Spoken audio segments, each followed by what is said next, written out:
Okay, great. Jan, is that your second device, or is this a different person? We got two devices going for our 4 people. Okay, great. So I just want to make sure I'm pronouncing this right. Fionn, is that correct? Jan. are you talking to Jan Shackman or? No, Phuone, Fionn. Oh, That's another. Somebody Hi. else. Oh, that's sorry, that's my middle name. I couldn't change. My name is the correct one. My name is Tan Phương Din, and I'm looking forward to the Holy Land pilgrimage to know more about Jesus. Great. Thank you all. All right. Ward, I have you on here. I know you're not going, but maybe, I don't know if you want to introduce yourself real quick. Hey, how's it going, guys? My name is Ward, and I did help bring on board the pastor who is going to lead this trip, and I will not be joining you, but I'm happy to answer any of your questions. And I do have some of these like preparation guide that I can like share some information with you about, maybe cash, what to pack, what to expect in the Holy Land, ATM machines, and these kind of questions that you might have for your trip to the Holy Land. I'm happy to answer any of those questions. Great. Okay, so I'm gonna introduce you to Ilias, but before I do, I just want to make sure everybody had a chance to talk. Did I miss anybody? I just want to make sure. Yeah, I think I'm here. I'm also Jan, Okay. Janice Ross. So I'll be I'm so excited on this tour, and I'm glad to see everyone. It's nice to, hear everyone. I'm here from Maryland, USA. We'll be coming with a family, so I'm going to be bringing my 2 children and my husband. I have teenagers, and they are super excited to just increase this, broaden their faith through this tour. I'm excited along with my family, and I'm looking forward to just enriching our faith and just growing deeper in our faith. Thank you. Great. Thank you, Jan. So I'm going to introduce you to Ilias. Ilias is someone I've known for a number of years now. He's been the executive director of Holy Land Trust for, I don't know, 4 or 5 years, but has worked there for quite a few more years more. He's a good friend, and I just appreciate him a great deal. So I'm gonna just go ahead and introduce yourself, Ilias, and tell us a little bit about yourself and what you do with Holy Land Trust and your new organization, Sacred Travels, and then just tell us everything you know. Yeah. Hello, and good to meet you all here virtually. I'm looking forward to see you here in a couple of weeks. Yes, so my name is Elias, and I was born and raised here in Bethlehem. I'm talking to you from Bethlehem, just in front of the Church of Nativity, where you're gonna visit in a few weeks. I've been working in Holy Land Trust in the last 16 years.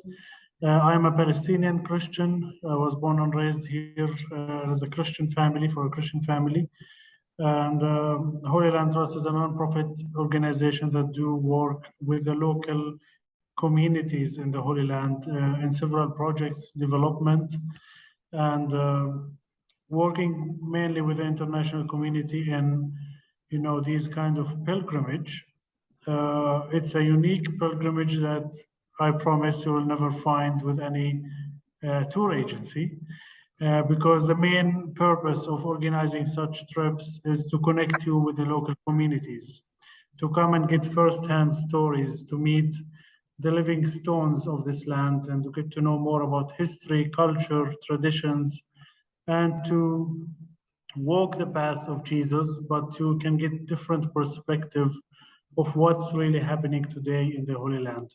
and what is the relationship of our history and our current situation here. So we do function as a tour operator here, that we do all the logistics in partnership with our American friend Tom, HL360, and also with Word. We work a lot with Word in organizing trips to the Holy Land as well. So we do we are responsible here in providing all the logistical needs, making sure that you have the best experience and you are fulfilling your dream and your needs. Yeah, so that's me. Like, I'm here to serve, and I'm looking forward to see you. And yeah, I'm really happy to answer any question, any concern. Please feel free to ask any question without any hesitation. Yeah, thank you. I don't know if you want to add more, but Yeah, I think that's great, Elias, and I'm looking forward to meeting you again. So I think we just open it up to questions, and you know, just if you have a question, feel free to maybe just kind of raise your hand and unmute yourself if you're not already unmuted, and we'll see if we can answer those questions.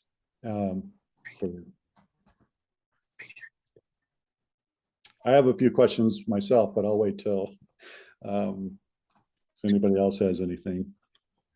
Yeah, this is Charlie. I have a question. Of course, the elephant in the room is, how's the political situation? We're getting so close to our departure time, and should we be concerned about the unrest?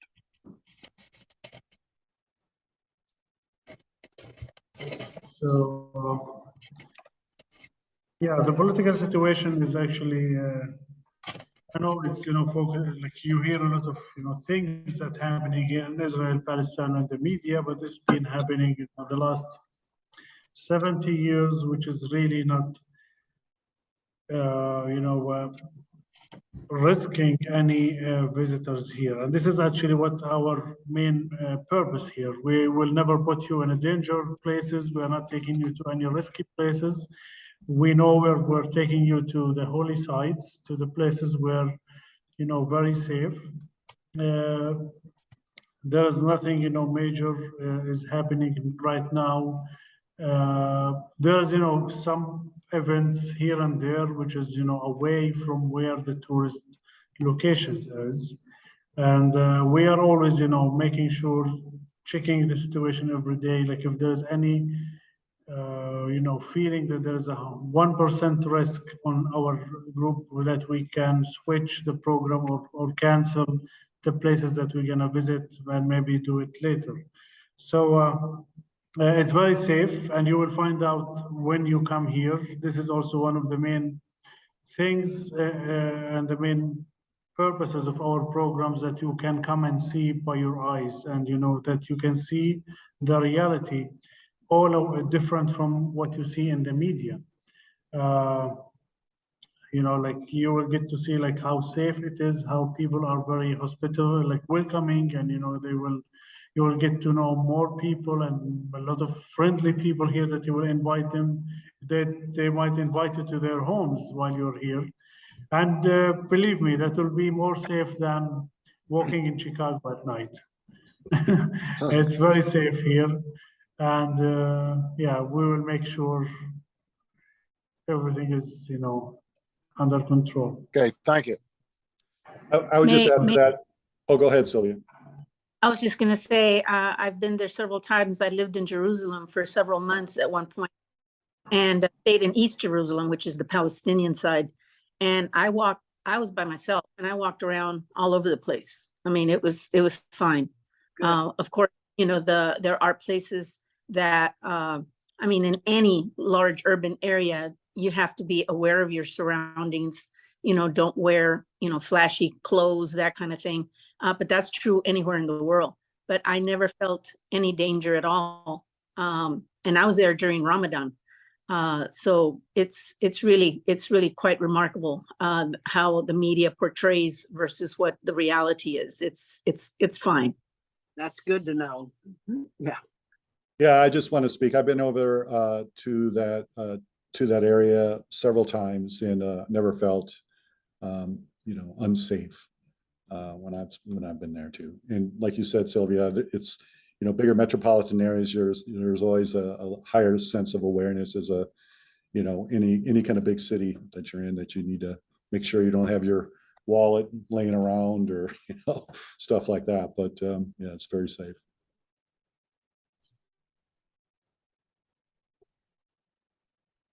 Elias, I did want to ask if there was any possibility that at some point, I know we're going to be in Bethlehem, during a good part of the time.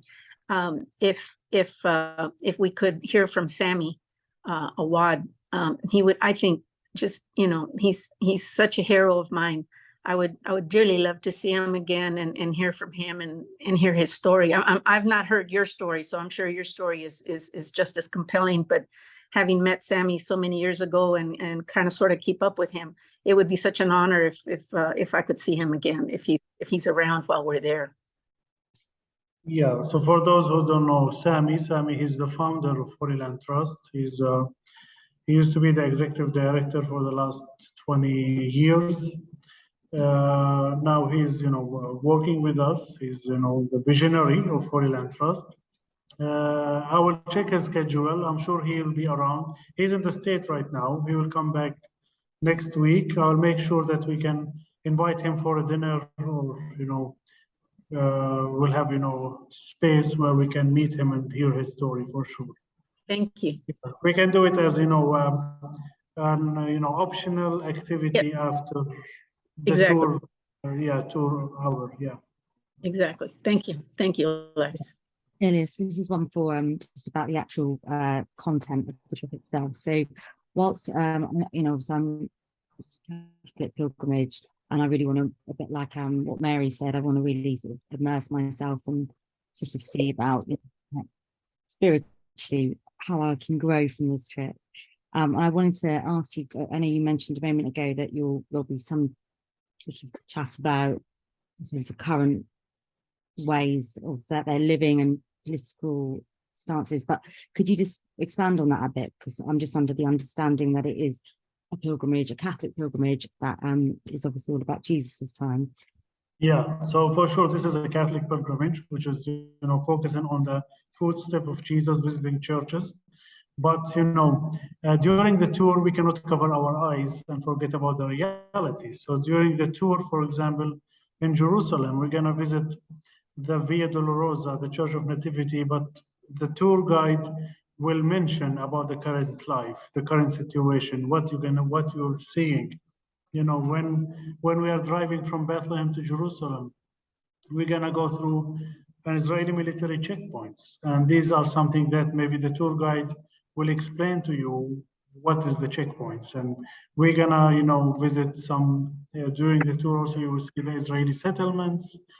We will mention about it. We will talk about, the life of the Palestinian in the West Bank, the Israeli-Palestinian. So it will be within the content of the tour, but, it's not be political tour, but these are facts that you're gonna face it during the tour, that I'm sure one of you might ask question about restrictions of movement. Maybe when we go visit, for example, the Temple Mount, you're gonna go through security check, Israeli military check. They will ask your passport, and I'm sure one of you will ask why, and the tour guide will give you the answer. That's great. So these are the things that, so we're not doing, political tour, but you will see the reality during the tour and what's happening here. Many thanks. Yeah. I have a kind of a logistical question. I know we chatted a little bit about this, Elias, but I'm a little, I'd like to find out a little bit more about logistically the airport pickup on the 24th. We have people coming like early in the morning. I think I'm coming in at like 7 a.m., something like that. And then we have some people coming in at like 8 or 9 in the evening. What is that going to look like? Will there be like you know, maybe 3 or 4 different shuttles at different times, or how's that all work? Yeah. So we need to know, like, you know, all the flight details, and I'm thinking that we can do one or maximum, I think one pickup from Tel Aviv airport in a certain time, because we need to drive all the way to Nazareth in that day. Like, we are expecting everyone to arrive on the 24th of August in the afternoon, like leaving the US on the 23rd, which means you're arriving here 24th because of the time difference. There's I think 7 to 10 hours difference between time zone in Israel, and so we're expecting everyone to leave the US on the 23rd, landing in Tel Aviv will be on the 24th in the afternoon. So we can do like a pickup between 5 or 7 p.m. Local time. I don't know if someone arrive earlier than that. So when we can figure it out, we can arrange a private pickup to those who arrive in the morning. Yeah, so what I'm looking at, just generally speaking, it looks like most everybody's arriving in the morning. But it looks like Anna and Phyllis are arriving at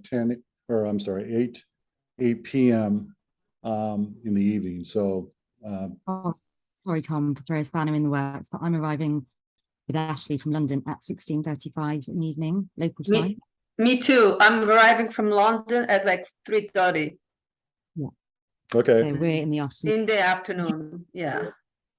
Okay, so we have like 3 people arriving between 3 and 4, right? Yeah, like 4 and 5 p.m. 4 and 5, yes. Yeah. And the rest will be arriving from the US in the morning, or? Yeah, most everybody Yes. arriving in the morning, but there are we have 1 or 2 people arriving at 8 p.m. That evening. Yeah, I think I got the flight from work. I'm gonna check now. I think it's 10:45 or 10:30 in the morning, something like that. Like It's 9 people with the 9:50. pastor are arriving at 9:10. 9:10. Okay. Can I say something, please? We don't have tickets. We have nothing. Are we supposed to have tickets? Yes, was thinking- I have the answer. I have the answers for you on that one. Yeah, so the tickets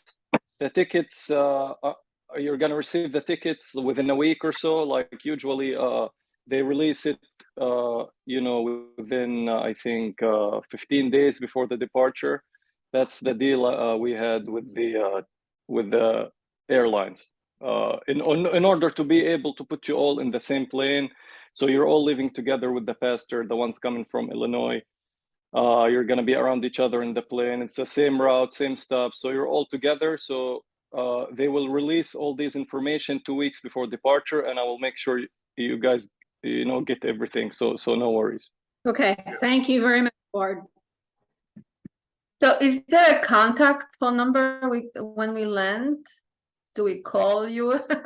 We don't want to call you. I was just gonna say, I think maybe what we could do, and Elias, let me know if you think this is fine, but I'm arriving pretty early. I think I'm arriving like 7 a.m. or in the morning.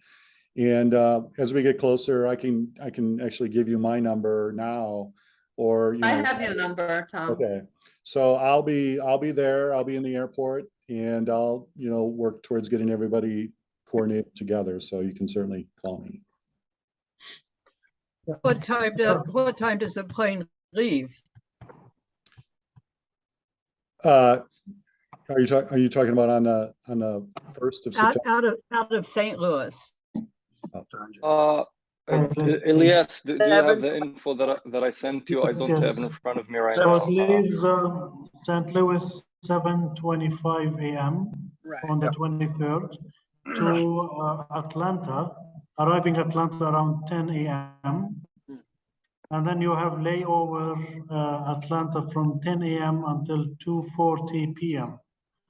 So leaving Atlanta 2:40 p.m. to Tel Aviv. Again, I will send you everything. You'll have all this information. Just get your bags ready. You'll be fine, and you'll get to check in 24 hours before, before flight, and you'll get to the airport. I'm not sure how you're gonna arrange going to the airport with everyone.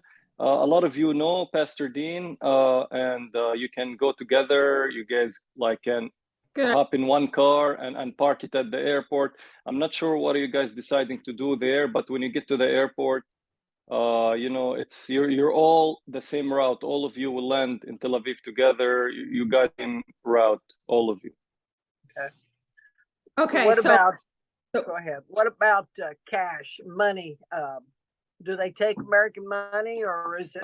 Yeah, I do have some comments on that. I don't know if anyone wants to give me like 5 minutes to tell you a little bit more about some of these things. sure. Yeah, go ahead. Yeah, there's so so there's some common sense rules for for your safety. Just avoid excessive displays of jewelry or cash when you're on the tour. You can use the room safes if you'd like to leave anything behind, or you can leave it with the hotel manager at the front desk. Everyone is pretty nice about that, and we've never had any problems with that. But just in general, don't bring anything valuable, and that would be the best thing. Just don't bring anything valuable other than the cash, so you don't have to lose it. And just avoid unfamiliar people on the streets. It's pretty safe, as we explained before. It's just sometimes people try to approach you to sell you water, to sell you souvenirs, to sell you stuff like that. Just don't talk to anyone. Try not to make eye contact, because they're gonna, as in any other tourist country, it's people will approach you to try to sell you stuff, right? So just don't talk to unfamiliar people. Try not to talk to anyone of that sort. And then it helps if people get travel insurance before they travel, just because of the situation in the Holy Land. You just never know. I don't want to tell you something is going to happen. Hopefully nothing happens, and the most common thing is that nothing happens. But every 3-4 years it seems like there's a war on Gaza or something, so a lot of these flights sometimes get canceled or anything. So maybe have travel insurance just in case. And I know many people didn't have to use it, and I know people who sometimes used it. So just try to protect yourself. So if you haven't, just think about it. Think about travel insurance. As for the money and the cash, they accept major credit cards in the Holy Land. In both Israel and Palestine, they take Visa, MasterCard. They don't take American Express or Discover.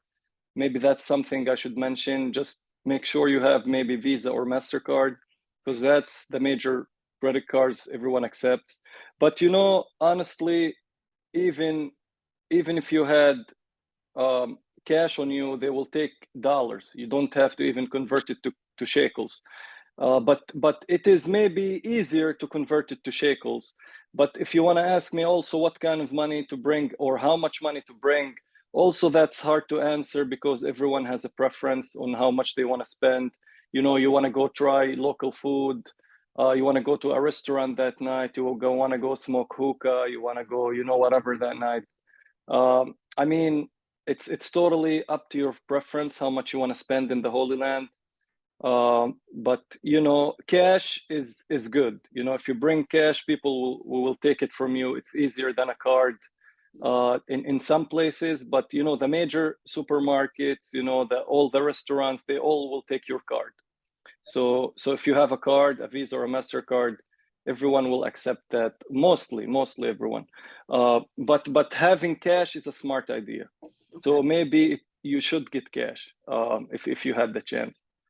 As far as banks go and the ATMs there, you will get cash out of it. You use your card, but if you have, I noticed something, if you have a 6-digit PIN number, sometimes it doesn't work on some of these ATMs in Palestine. A lot of them use only 4 digits. I noticed that in many of my trips. So If you have a card that you're trying to use, like your debit card to withdraw money, make sure it's 4 digits, not 6, or, you know, some people have more than 4 digits as a PIN. So yeah, remember that these debit cards, a lot of these ATM machines don't take more than 4 pins, 4 digits. And on the ATM itself, you know, they're gonna charge you, I don't know, depending on how much you're gonna withdraw. It's, I think, about, like, I think for, if you want to withdraw $300, they're going to take maybe $6 fee, or 5 or something like that. You can also withdraw new Israeli shekels. So the local currency is shekels. You can, from the ATM itself, choose to withdraw shekels, and they will do the exchange rate right there on the ATM machine, which is pretty reasonable, honestly. You don't have to even go to an exchange shop. So from the ATM itself, you can choose to withdraw the local currency shekels if you don't want, you know, dollars. Even though if you do take dollars, people usually accept dollars at the restaurants, souvenir shops, everywhere. Can you not just take a Monzo card? Would that be okay? Just what is it? I'm sorry, say that again.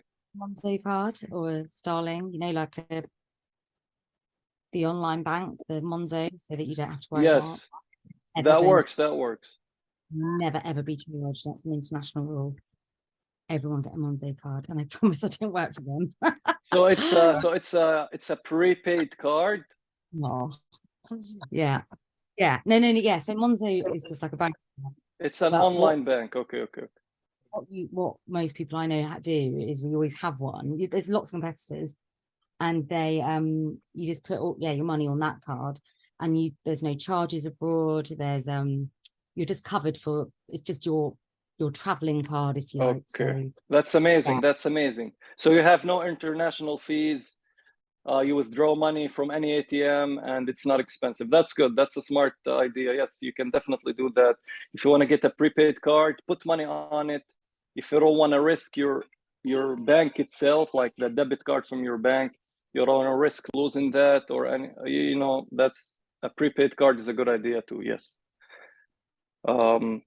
You know, but in general, you know, you can get cash with you, or you can use an ATM to get cash. It's good to have cash on you. You know, I've had this question before. Should I just bring my card if everyone accepts it? Sure, but honestly, bringing cash is a smart idea. You know, you're on a pilgrimage. You just don't know what you want to get. You know, sometimes you just, you know, have cash. It's a lot easier. Yeah, and I would add too, I know that, you know, when I've been over there, you know, what worked really well for me is just taking out shekels out of an ATM. So I'd have my card, you know, and say, oh, you know, I'm going to take out $200 or, you know, or $100 or whatever, and convert, and it automatically converts to shekels. So then I have that cash on hand, and I would just do that on occasion.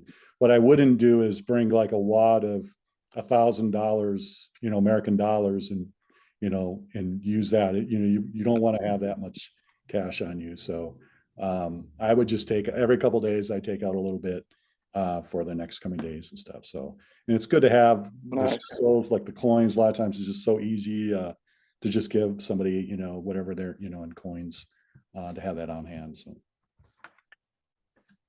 Yep. And there's one more thing about the value added tax. You know how in Europe, you know, it's the same thing in Israel. You know, you buy the product from a store, and if you go to a mall or a supermarket or whatever, you know, you buy something for, you know, maybe a gift for someone if you'd like, and it's over $50, $100. You know, you pay it, and there's no sales tax like in the US. So it's $100, you pay $100 and leave.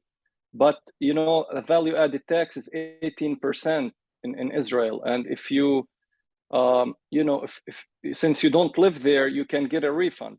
So if you want to keep receipts on you of big purchases, when you get to the airport, you can, you know, get a form right there, and if you have the receipts on you, they can give you back the 18% on these big purchases.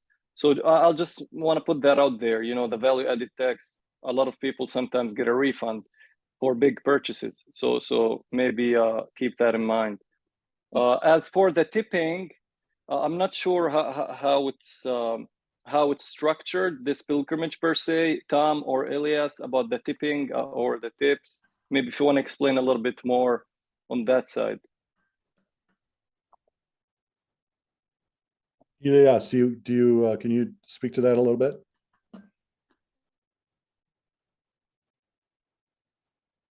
Yeah, just only I'm opening the file here, the offer that I got, which is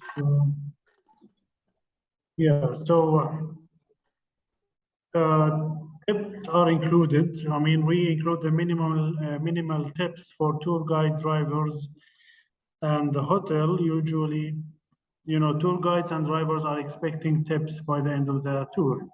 We are paying them their basic, you know, daily fees, but at the end of the tour, they are expecting, you know, pilgrims to tip. So we added the minimal tip, you know, which is the standard tip,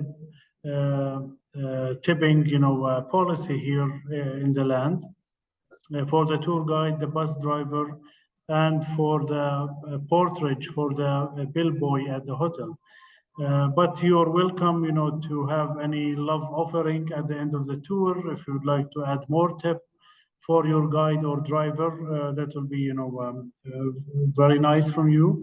For the restaurants, we are also, you know, like it will be nice to leave, you know, like a dollar, couple of dollars, you know, at the table after lunch, you know, usually for the waitress, for the restaurants. You don't have to, but you know, it's an optional, you know, for the restaurant.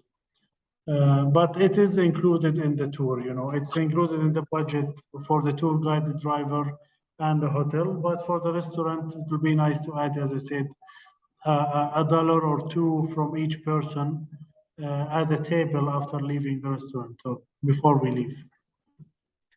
Nice. So on this trip, seems like the tips are included, so you don't have to worry about, you know, a fixed number that you have to put on the side and give to the tour guide or the bus driver or anyone, but it's out of your generosity. So since tips are included, you don't have to worry about it. So it's really about, you know, if you like the tour guide, if you like the driver, if you want to, you know, give them a few more dollars because they did a really good job, it's up to you if you want to be generous. And you know, we encourage you to do that if you do like what they're doing.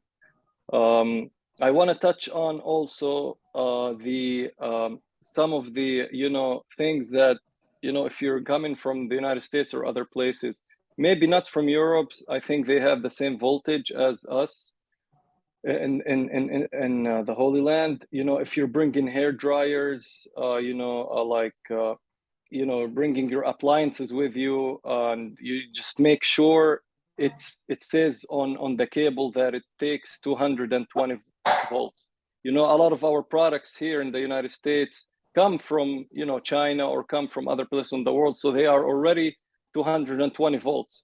So just read on it, make sure, because the electricity in the US is 110 and in the Holy Land is 220, so it's double that.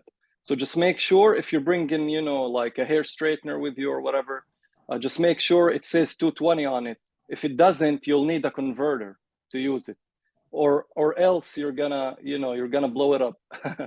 So yeah, just make sure if you're bringing any appliances, read if it's 220 rather than 110, because electricity in the Holy Land is 220 volts. And other than that, you know, there's the plug, you know, the what's it called, the two prong plug.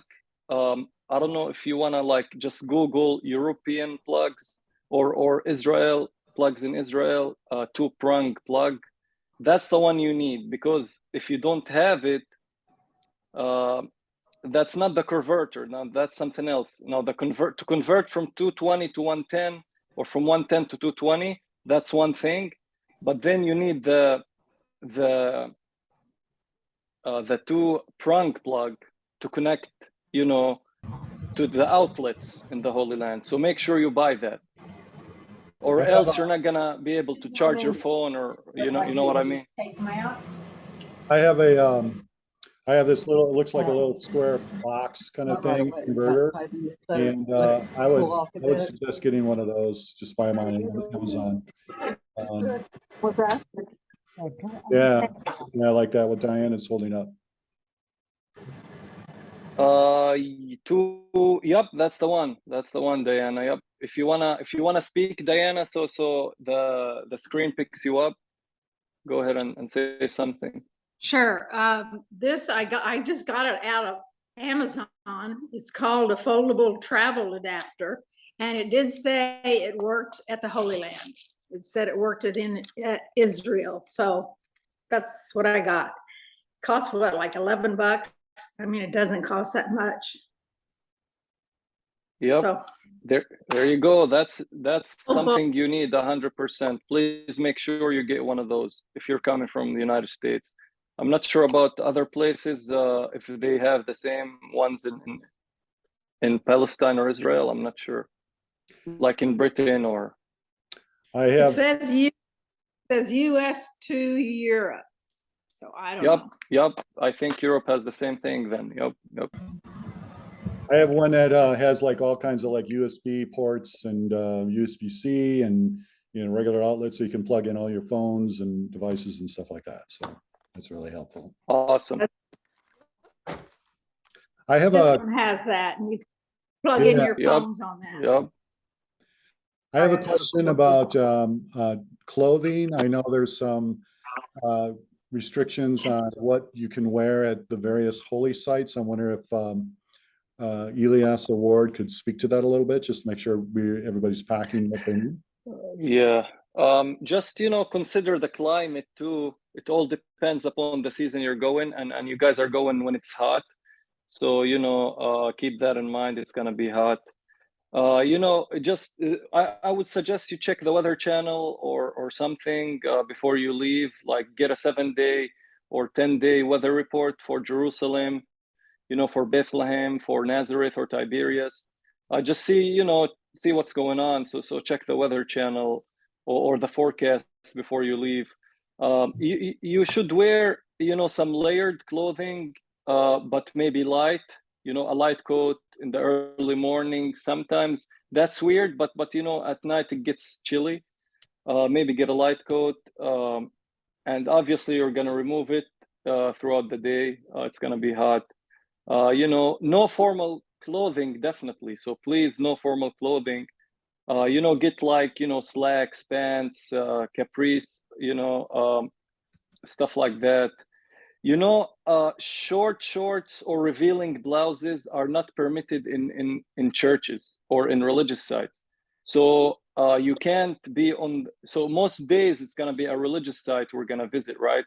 So no shorts. Please make sure if you want to wear a short, at least have something to put on when we're going into the church or into a religious site, because shorts and revealing, t-shirts and stuff like that are not allowed in many of these religious sites. Just to clarify, so what about like short sleeve shirts? Is that okay? In our open, that's okay. Sandal, okay, what about open sandal footwear? Actually, that's a good question. I'm not sure about the sandals themselves. Elias, do you Yeah, it's fine actually. Yeah, for sandals, it's totally fine to get into the church with sandals. But yeah, as Ward said, we have a long shirt, beyond your knee, covering your knees. You have to wear decent in the churches. We might visit, in Jerusalem, the Temple Mount and the Dome of the Rock. So these require women to cover their head. So if you bring your shawl, like bring your head scarf, like a scarf or something, like a scarf, just keep it in your, we'll keep it with you for that day, for Jerusalem Day. They might ask you to cover. Like especially when we go to the Temple Mount in Jerusalem, please make sure you don't have your Bible or any Christian symbols like crosses in your neck or Bible. These are not allowed inside the Temple Mount in the Wailing Wall and Dome of the Rock. This is, you know, this is how they respect the place, you know, that they keep it, you know, only for, you know, Jews and Muslims. So if you're having your Bible, just keep it in the bus. Please don't take it to the Temple Mount in that time. The tour guide will keep reminding you about these things. You don't have to worry about that every day.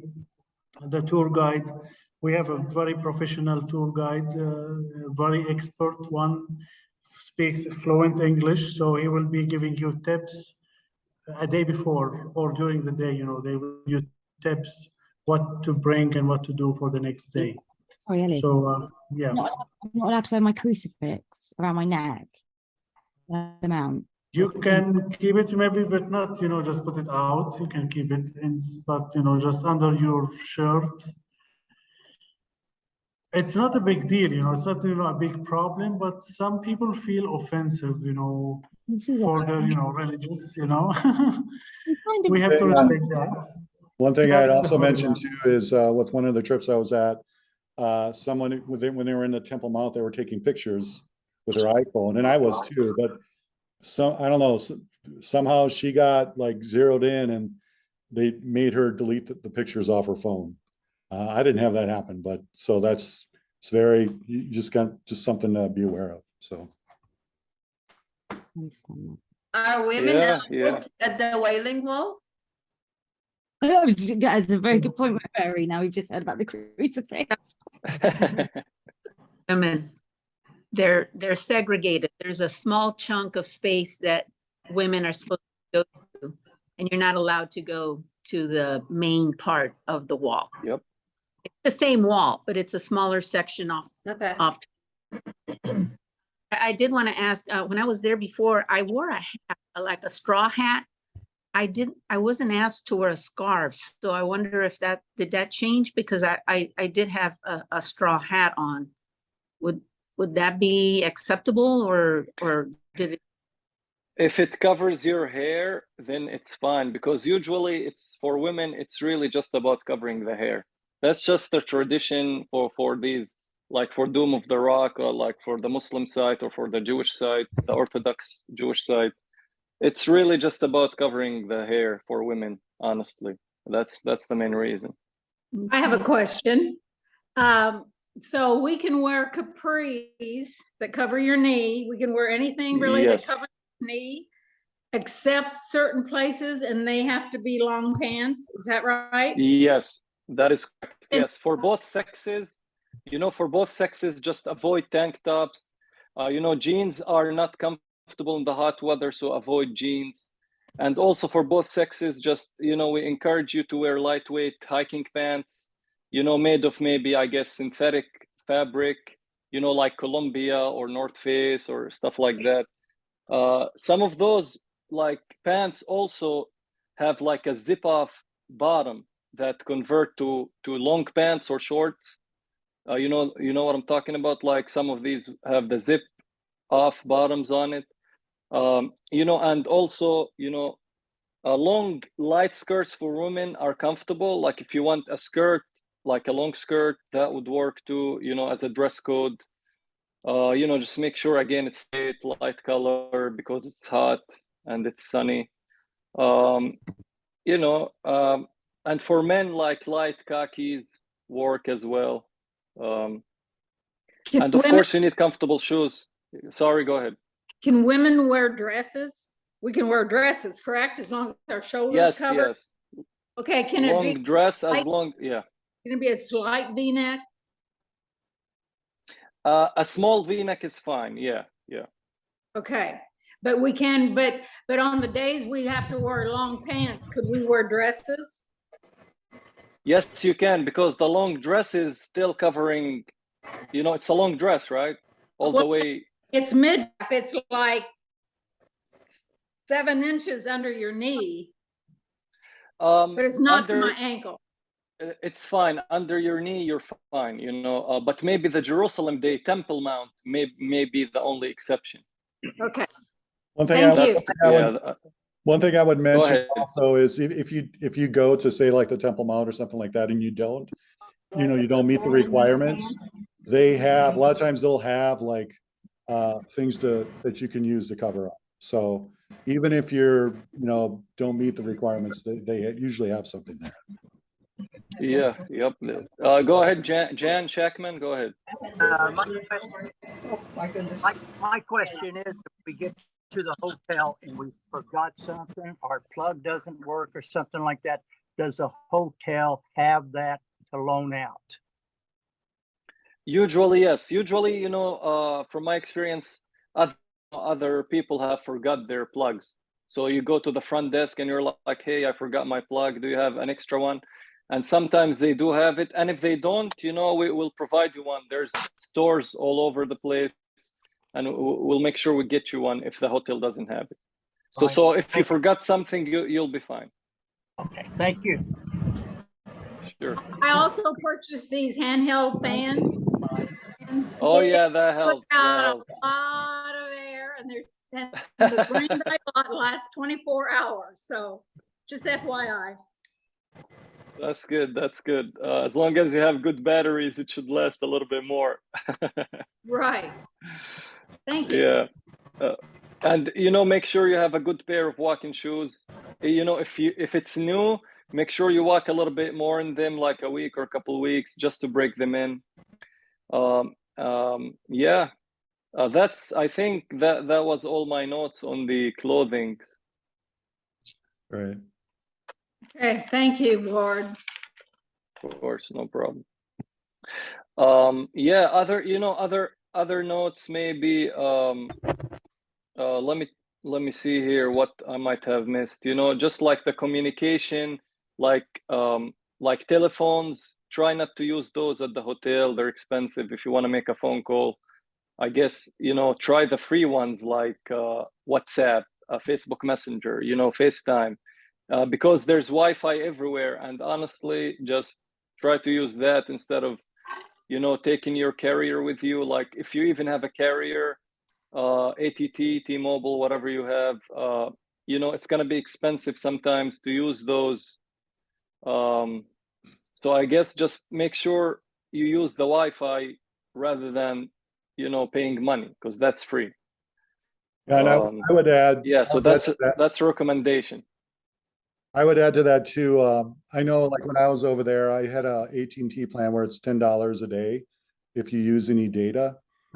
So for the first couple of days, I was trying really hard not to use any data. Just trying to use Wi-Fi, and you can do it, but it's sometimes it's like, man, I really need to use my phone and see where we're at or whatever, look on the map or whatever. Yeah. Like so it's unlimited. But if you use any data at all on a particular day, it's a flat rate of $10. So just something to keep in. And I think yes. Verizon, they all have real similar plans. Yeah. Go ahead. Do you have to call and let them know that?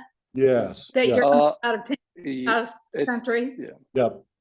And also, depends what carrier. It depends what carrier you have. Like the AT&T, I think, like if you leave without talking to them, they're gonna send you a text message telling you, you have an international day pass. It's $10 a day, and the cap is 10 days. So if you reach $100, they're not gonna charge anymore.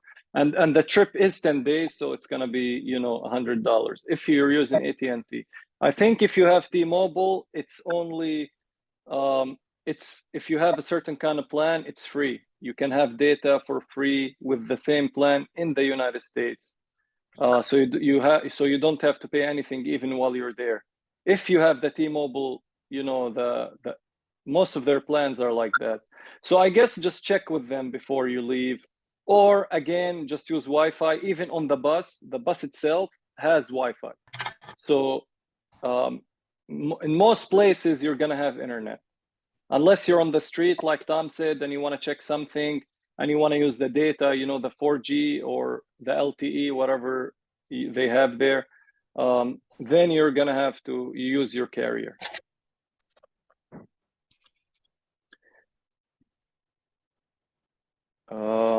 Yeah, I think that's about it for me. Meals, maybe just keep in mind that meals there are, you know, in the hotel, they're buffet style.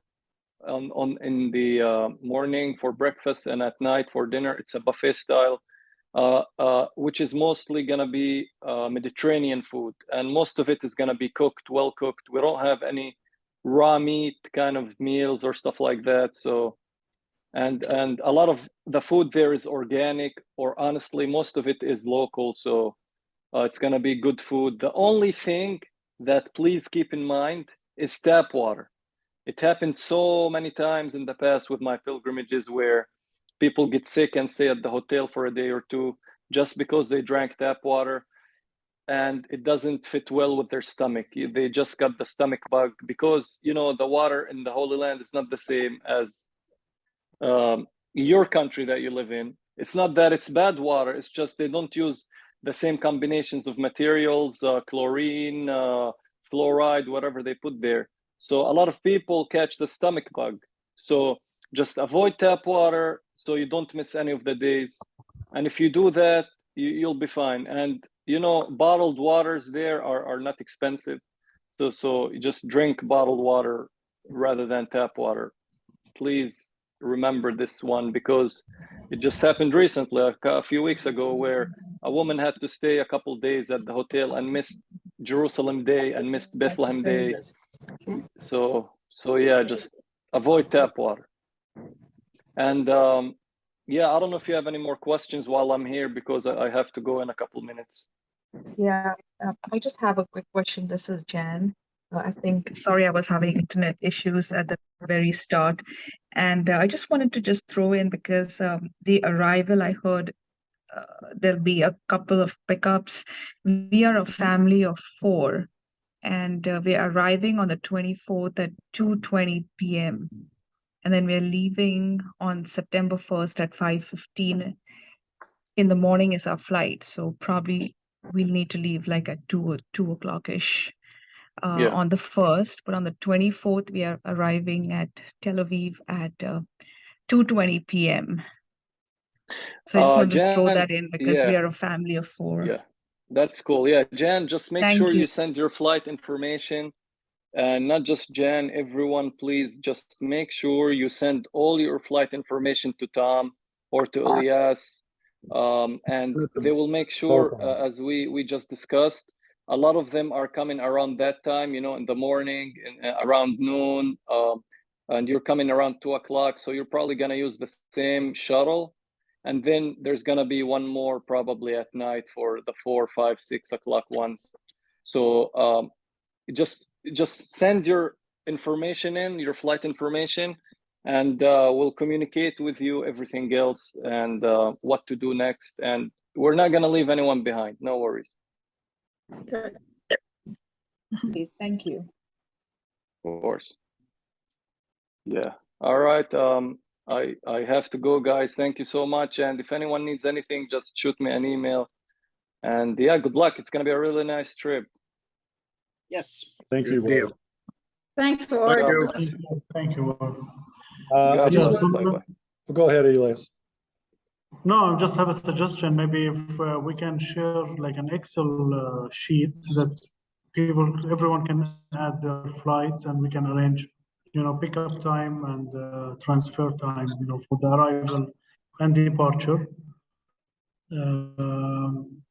Because, you know, that's what we were planning to do, one pickup, but now I can see there's several pickups because we're gonna drive all the way from Tel Aviv to Nazareth. And the first day we were staying in Nazareth, and it's like a 1.5 hour, 2 hours drive from Tel Aviv airport.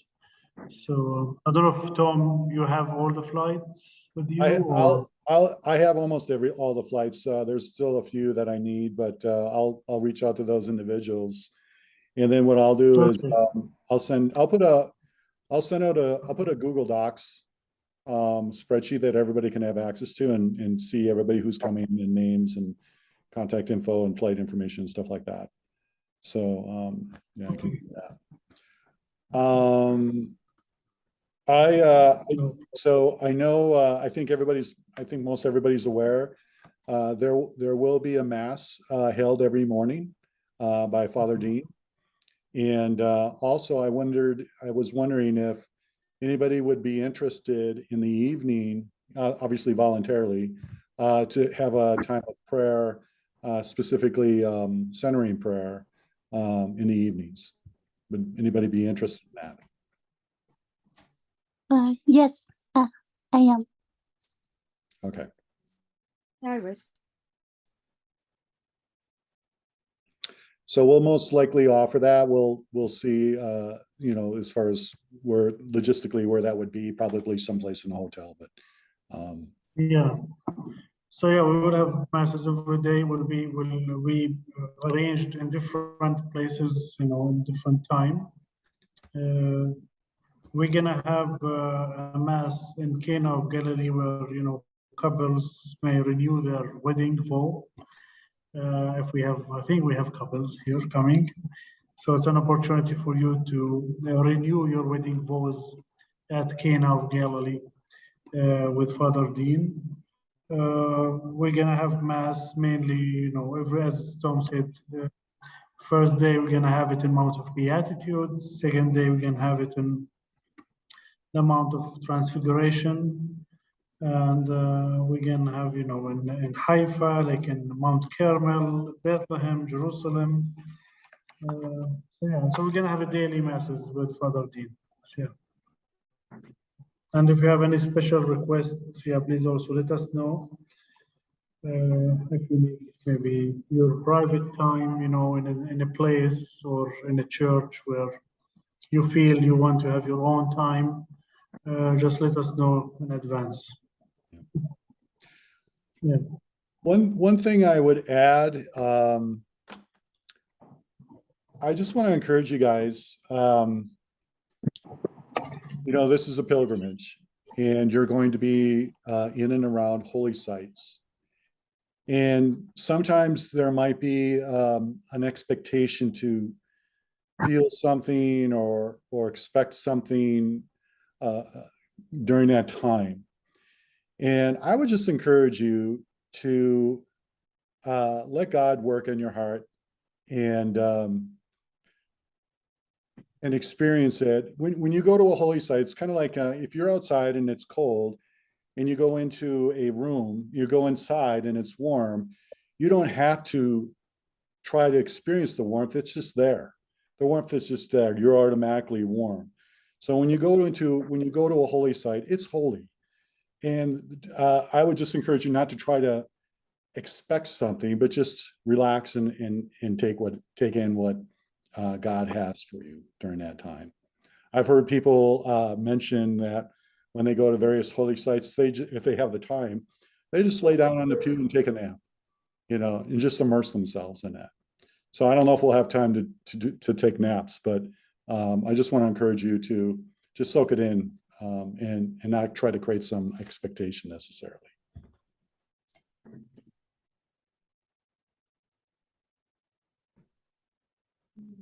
I'd like to ask about the shorts again. Is that men, no shorts above the knee? What I've done is I like the lightweight hiking pants that allow, so they're full length pants, but then you know you can zip them like at knee length. You can zip them off the bottom parts, and so they convert the shorts. So on the days, no shorts in some places. Yeah, so on the No holy shorts. sites, typically, yeah, you want to have long pants on. Well, what I've done in the past is like when I get back on the bus and it's hot, you know, or walking around downtown, I can convert quickly to shorts. Now, they'll tell us the day before that we need them. Is that correct? Yeah. Or what the needs are. Yeah. Very good. So I'm traveling single, and in terms of accommodation, will I hotel? Oh, I might be Am I being paired with someone or?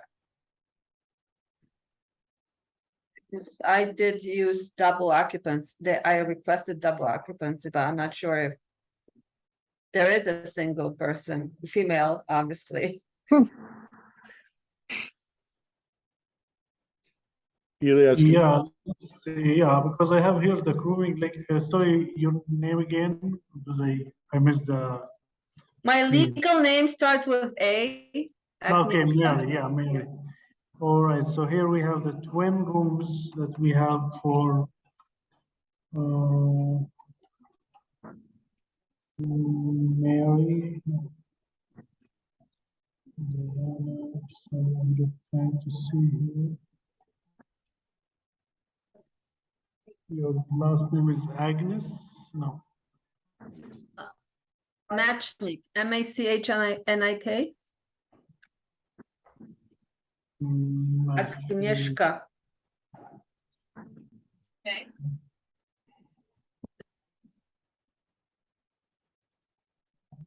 Hi. Hello? Will it bother you too much if we're trimming the trees out here? I'll go inside. We're not going here yet. I just asked when you're. If it is, I'll go inside. Okay. Trim a little bit. Because here I have, we have a room for 4 people, the family, vast family. Then we have Charles and Janice. So maybe just. That's right. Yeah, that's right. Also in one room. Then we have Joseph, Sivers, and Janet together. Yes. Then we have Herman and Sharon. They are together. Then we have Diana and Verna. They are together in one room, which is a twin room. And then we have Daniel and Mark in one room. We have Phyllis and Reverend Anna. We have Betty and Reverend Martha or Sylvia. We have Ashley and Jacqueline together. And then we have, that's it. We have Tom and Father Dean. I don't know if I missed anyone. I'm not on the list. So you are on the list. what about, Okay, so you are the same. what about Theon? What about Theon? Maybe I'm opening the old list because you sent me the updated one. I think I didn't download it here. I will also not now in the list. My name is Tandin. Okay, so so I'm using then the old list. So sorry, let's see. So maybe we can be together in one room if. I just want to make sure that I won't be sleeping on the streets. That's all. No, we have the rooms. Yeah, we have the rooms, but I mean, I just need to spot who's with who. Yeah, I'm thinking Mary and Theon could be together. Yeah. I just want to open the new list that you sent me.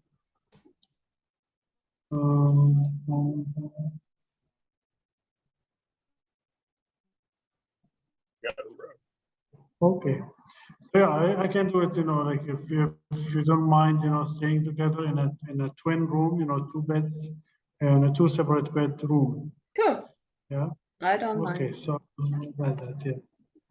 Mary and Theon. All right. Thank you. And if you have any special dietary needs, also please let us know. As Ward said, it's an breakfast and dinner will be an open buffet that can, meet different tastes, like dietary needs. We have the vegetarian meals. We have, chicken, lamb, also in the open buffet and during dinner, but also for lunches. If you're vegetarian, please let us know so we can order like vegetarian or if you have any, special allergy, special food allergy. Yeah.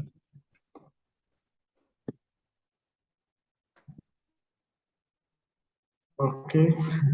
Any other questions? Any other questions, concerns, or comments before we log off?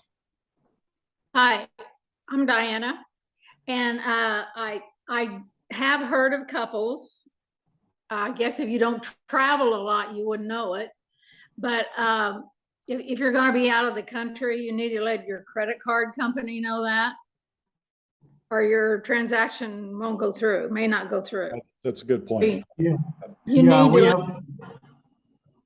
Yeah, we have faced this problem before. You know that people, they need to call their bank while they're here to tell them that they are abroad. So make sure that your bank knows that you're using it, abroad in Israel or Israel.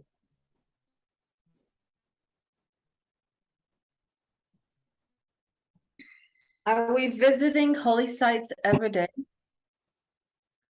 Yes. Okay, thank you. That's it.